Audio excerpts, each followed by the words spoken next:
La prise de risque pour un joueur amateur, ça peut être dans un essai, dans un test. Il y a du monde, tu dois absolument sortir du lot, tu dois avoir une prise de risque. Un exemple concret, on va prendre le milieu offensif. Tu sais jouer entre les lignes, tu sais faire une remise, t'es propre. Les coachs savent, ou du moins ne veulent pas un joueur qui sait faire ça. Tout le monde sait le faire au haut niveau. Maintenant, ce qu'ils veulent, c'est un joueur qui fait des passes tranchantes, qui prend des risques et qui est prêt à faire des différences. Et un joueur qui fait tout ça est un joueur qui prend des risques. Donc, étape 1, je valide tout ce qu'il demande.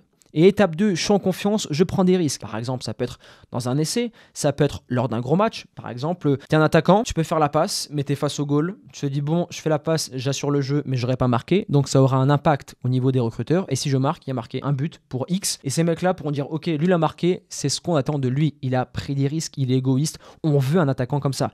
Pareil pour un gardien de but, sortie aérienne ou sortie, on va dire, un peu kamikaze, mais qui passe. Elle est passée, donc les mecs vont dire, ce gardien-là, il a la vista, il a la vision du jeu, il s'est anticipé, donc on adore. Ou encore un défenseur central, c'est un joueur qui va anticiper des passes, qui va être clairement un joueur, un très bon stopper pour dire, ok, moi je sais lire le jeu adverse, j'intercepte et après je fais des relances propres. Je prends des risques, des relances où je cherche loin, en profondeur pour aller chercher, non pas la passe décisive, mais aller chercher le déséquilibre adverse. Ça, c'est une prise de risque.